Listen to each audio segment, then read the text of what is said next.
خیال کر رہے کہ ابھی پیغمبر بوڑھے ہیں، کچھ دنوں کے بعد مر جائیں گے، پھر خلافت ہم تک آ جائے گی، اور اگر علی تک خلافت چلی بھی گئی تو علی کو یا تو ہم قتل کر دیں گے، راستے سے ہٹا دیں گے، اور اگر علی زندہ رہتا بھی 10 سال 15 سال 20 سال وہ حکومت کریں گے، پلٹ کر بلاخر کی حکومت ہمارے پاس آئے گی۔ لیکن جیسی میدان خم غدیر میں پیغمبر نے خدا کے حکم سے علی کے بعد علی کی 11 بیٹوں کی قیادت، سیادت، امامت، راہبری اور ولایت کا اعلان کیا، اب کافر مایوس ہوا، اب تو یہ حکومت کبھی پلٹ کے ہم تک نہیں آئے گی، اب تو یہ خلافت کبھی ہم تک نہیں آئے گی، اس لیے مایوس ہوا۔ اليوم يئس الذين كفروا من دينكم فلا تخشوهم، اے مسلمانوں اب تمہیں کافروں سے ڈرنے کی ضرورت نہیں ہے۔ کیوں ضرورت نہیں ہے کافروں سے ڈرنے کی؟ کیوں ضرورت نہیں ہے؟ یہ تاریخ اسلام بیان کر رہا ہوں، مثال دوں تاکہ تاریخ اسلام آسان ہو سکے۔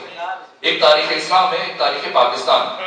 پاکستان کی تاریخ میں بھی کچھ دن ہمارے بہت اہم ہیں، ایک 14 اگست کا دن، ایک 23 مارچ کا۔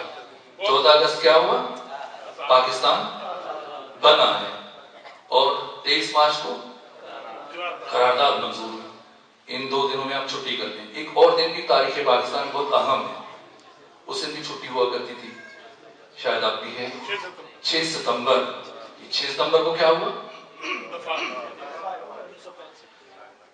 یہ دفاع پاکستان کا دن ہے۔ 6 ستمبر کو آپ کی افواج کے سربراہ آ کر میڈیا پہ جب تقریر کرتے ہیں تو کیا کہتے ہیں آپ سے؟ کہ آپ کو کسی سے ڈرنے کی ضرورت نہیں ہے، پریشان ہونے کی ضرورت نہیں ہے، آپ کے ملک کی سرحدیں محفوظ ہاتھوں میں۔ اگر ابھی تک کسی بچے کو یا جوان کو غدیر کا اعلان نہ سمجھ آیا ہو تو سن لے، غدیر اسلام کے روز دفاع کا نام ہے۔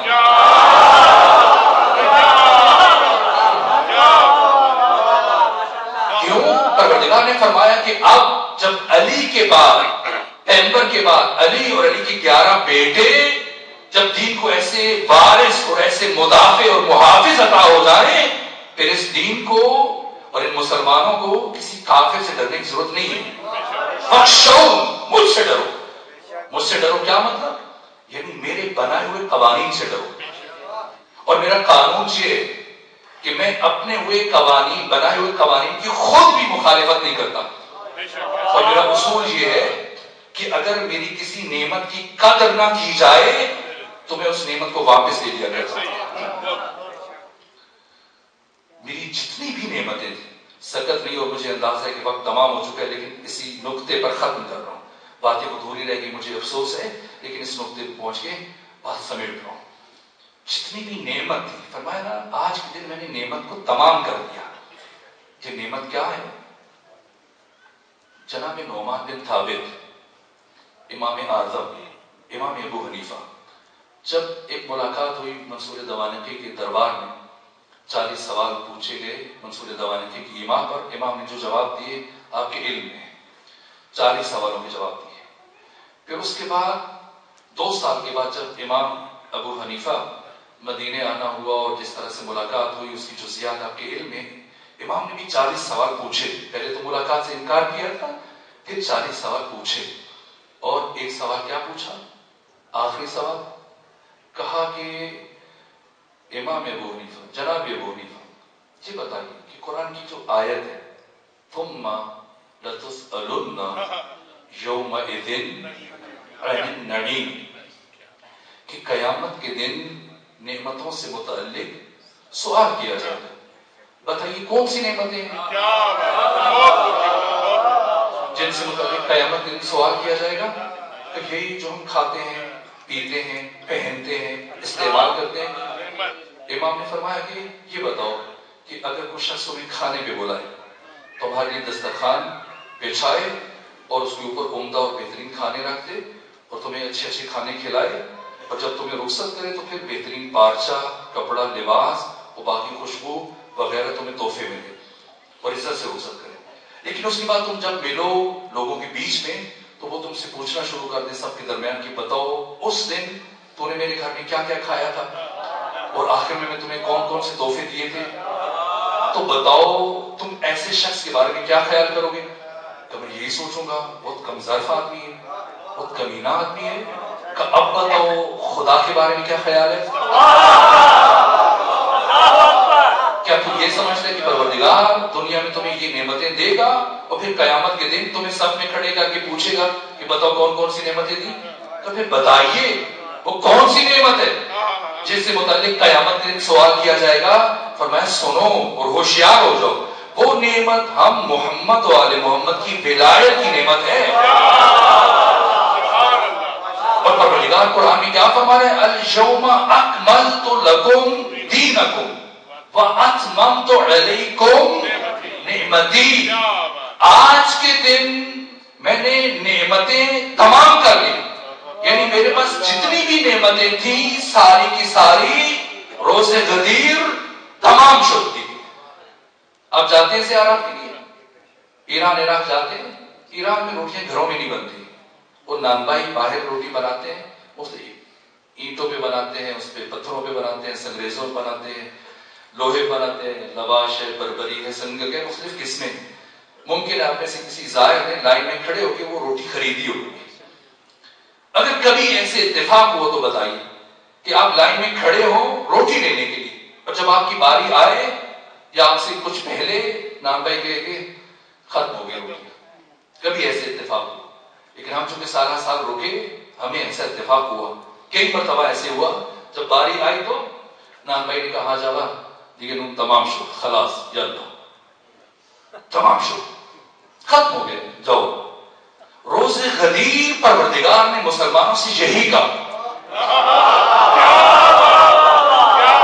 کہ میرے پاس جتنے بھی نعمتیں تھیں میرے خزانے میں، علی سے لے کے مہدی تک یہ سارے ہادی میں نے تمہارے سپرد کر دیے، یہ میری نعمتیں تمام ہوئی، لیکن آپ میری بات غور سے سنو، میرے یہ قانون ہے، فَلَا تَخْشَوْهُمْ، جب ایسے ہادی اور وارث دین کو عطا ہو جائیں تو پھر تمہیں کافروں سے ڈرنے کی ضرورت نہیں ہے، لیکن مجھ سے ڈرو، یعنی میرے بنائے ہوئے قوانین سے ڈرو، اور میرا بنایا ہوا قانون یہ ہے کہ اگر میری کسی نعمت کی قدر نہ کی جائے تو میں اسے واپس لے لیتا ہوں۔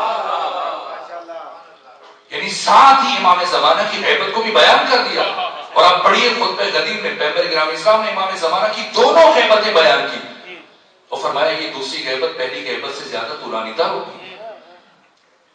کیا کیا امت نے؟ نعمتیں دی پروردگار نے، پہلے علی جیسی نعمت امت مسلمہ کو عطا کی، کیا کیا امت نے؟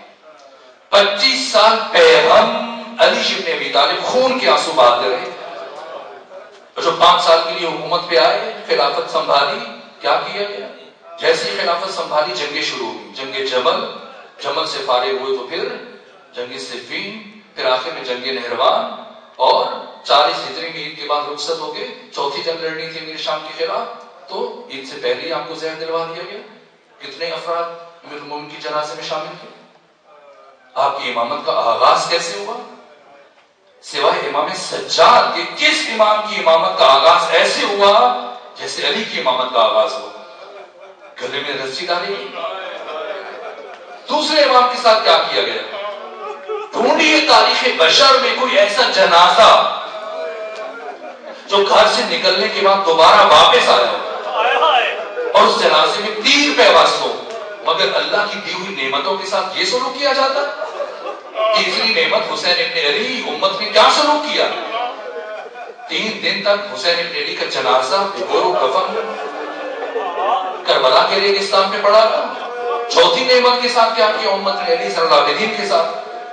کسی امام کی امامت کا آغاز ویسے نہیں ہوا جیسے علی صلی اللہ علیہ وسلم کی امامت کا آغاز ہوا۔ خون کے آنسو بہاتے رہے پیغام، 5ویں امام، 6ٹھے امام، امام صادق کے گھر کو 3 مرتبہ منصور دوانکی نے آگ لگائی۔ وہ سینہ جو علوم و معارف اہل بیت کا خزینہ تھا، اسی کو زہر دیا گیا اور اسی سینے کے ٹکڑے کٹ کٹ کے باہر آئے۔ امام موسیٰ کاظم زندگی کا بڑا حصہ زندانوں میں گزر گیا۔ وہ کون سے امام ہے؟ پہلی شخصیت ہے تاریخ انسانی میں، تاریخ اسلام میں، کہ زنجیروں میں جکڑا ہوا جنازہ قبر میں اتارا گیا، پردیس میں شہید ہو گئے۔ امام علی ابن موسیٰ رضا پردیس میں شہید ہو گئے۔ امام محمد تقی، کیا عمر ہے امام محمد تقی کی؟ وقت شہادت 25 سال، مگر کیا یہ دنیا سے جانے کی عمر ہے؟ امام علی نبی علیہ السلام کی کل عمر 39 سال 40 سال ہے. امام حسن عسکری کی کل عمر 28 سال ہے. 3 اماموں کی عمر ملائے تو آج ہمارے ایک فرد کی عمر بنتی ہے. امام زمانہ کی امامت کا آغاز کیسے ہوا ہے؟ ہم سمجھتے ہیں صرف سیدہ زہرا کے رخسار پہ تماشا لگا ہے. جب امام زمانہ کو ڈھونڈنے کے لیے آئے تھے، تلاش کر رہے تھے، آپ کی والدہ معظمہ کے رخسار پر اسی طرح سے تماشے مارے گئے. تاکہ ڈھونڈیے، دیکھیے کتابوں میں امام زمانہ کی والدہ معظمہ کتنا عرصہ زندہ رہی ہے. کیا ہوا ہے؟ مگر اللہ کی نعمتوں کے ساتھ یہ سلوک کیا جاتا ہے. اس لیے پروردگار نے فرمایا کہ یہ میرا قانون ہے. پہلے میں نے 11 کو بھیجا، یہ 11 میدان میں کھڑے ہو کے تمہیں بلاتے رہے، تم نہیں آئے. اب یہ میرا 12واں، میرا جانشین، میرا خلیفہ، یہ میرا آخری ذخیرہ ہے. اسے میں بے قدروں کے حوالے نہیں کروں گا. پہلے یہ بلاتے رہے، تم نہیں آئے. اب تم بلاتے رہو گے کہ نہیں آئیں گے. اس وقت تک نہیں آئیں گے جب تک تم آمادہ نہیں ہو جاتے. غدیر میں رسول اسلام نے علی کے بعد علی کی 11 بیٹوں کی امامت ولایت کا اعلان کر کے امت کو نظام دیا ہے.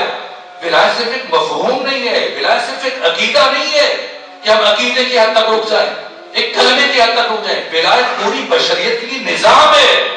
وقت نہیں بچا کہ میں اس طرف کچھ اشارے کروں. اب سمجھنا ہے آہستہ آہستہ کہ کیوں سیدہ زہرا کیوں بھیجا ہے پروردگار نے بیبی کو، کون سا مقصد تھا؟ اس لیے کہ 1,24,000 انبیاء کی محنتیں منتقل ہو رہی ہیں، علی سے لے کے امام زمانہ تک ائمہ ہدا کو. لیکن خود اعلان غدیر، پیغام غدیر، وراثت غدیر خطرے میں ہے. کون بچائے؟ کل عرض کروں گا. حالات ایسے تھے کہ سوائے سیدہ زہرا کے کسی میں اتنی طاقت اور صلاحیت نہیں تھی کہ وہ نظام ولایت کا دفاع کر سکے. نظام ولایت کا دفاع منحصر تھا ذات فاطمہ زہرا میں. میں شرمندہ ہوں، وقت نہیں بچا، میری گفتگو ادھوری رہ گئی، نتیجے نہیں دے سکا. میں کل جس حد تک ممکن ہوگا عرض کروں گا. اب سینے میں سکت نہیں ہے. کیا کیا ہے اس پیغام کو بچانے کے لیے، ولی خدا کو بچانے کے لیے؟ بس ایک بات عرض کروں گا اور آپ کی زحمت تمام کر رہا ہوں. کیا کیا ہے؟ کیا کیا ہے سیدہ نے؟ کل میں نے عرض کیا تھا نا، دروازہ گرا، اس کے باوجود اٹھ کے آئی، آ کر کسی کے درمیان اور علی کے درمیان حائل ہوئی. لیکن اس کے بعد کا مرحلہ، کیا فاطمہ زہرا نے اپنا جہاد چھوڑ دیا؟ نہیں نہیں. اب علی کے گلے میں رسی ہے اور علی کو گھر سے مسجد لے کے جایا جا رہا ہے. میں کل کی گفتگو میں عرض کروں گا کہ خیبر شکن علی نے کیوں تلوار نہیں اٹھائی اپنے آپ میں. گلے میں رسی ہے، لے کے جا رہے ہیں، لیکن فاطمہ زہرا نے کیا کیا مجھے نہیں معلوم. اس کیفیت میں فاطمہ زہرا کس طرح سے اٹھی، آگے بڑھی اور اپنا ہاتھ علی کے دامن میں ڈال دیا. یہ دوسری روایت ہے جسے شیخ عباس قمی نے بیان کیا، کہا کہ سارے واقعے میں وہ پہلا شخص مدینے کے اندر موجود نہیں تھا، باہر تھا. جب واپس آیا اس نے دوسرے سے پوچھا، کہا میں نے سنا ہے تو نے نبی زادی کے گھر کو آگ لگائی. کہا میں نے آگ لگائی. کہا میں نے سنا ہے نبی زادی نے بڑی مقاومت دکھائی. کہا بڑی مقاومت دکھائی. کہا میں نے سنا ہے نبی زادی علی کا دامن نہیں چھوڑ رہی تھی. کہا نہیں چھوڑ رہی تھی. کبھی بتا کیسے چھوڑوایا، کیسے چھوڑوایا؟ کہ ہم نے علی کے گلے میں رسی ڈالی اور علی کو مسجد کی طرف کھینچنا شروع کیا اور فاطمہ زہرا نے اپنا ہاتھ علی کے دامن میں ڈال دیا. ہم نے سوچا خاتون ہے، زخمی ہے، جلا ہوا دروازہ اوپر گرا تھا، اگر علی کو ذرا زور سے کھینچیں گے تو فاطمہ زہرا کا ہاتھ چھوٹ جائے گا. لیکن نبی زادی نے اتنی مضبوطی سے علی کے دامن کو پکڑ رکھا تھا کہ ہم جیسے جیسے علی کو کھینچ رہے تھے، نبی زادی علی کے ساتھ کھینچتی چلی جا رہی. اب بتا کیسے چھڑوایا، کیسے چھڑوایا؟ کہ میں نے سمجھ لیا کہ نبی زادی نے اتنی مضبوطی سے علی کے دامن کو پکڑ رکھا ہے کہ قیامت تک نہیں چھوڑے گی. کیا میں نے ایک مرتبہ داہنے دیکھا, ایک مرتبہ بہنے دیکھا, میرے قریب کنفوس کھڑا تھا, میری نگاہ کنفوس کی کمربند پہ پڑی جس میں ایک تازیانہ تھا. میں آگے بڑھا, اس تازیانے کو نکالا اور فضا میں لہرانے کے بعد ایک سوچ سے فاطمہ زہرا کے ہاتھ پر مارا. ایک مرتبہ فاطمہ کا ہاتھ چھوٹ گیا.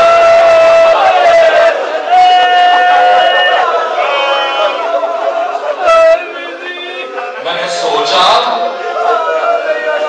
اب فاطمہ علی کے پیچھے نہیں آ پائے گی. سن رہے آپ, مجلس سن رہے, مسائل سن رہے.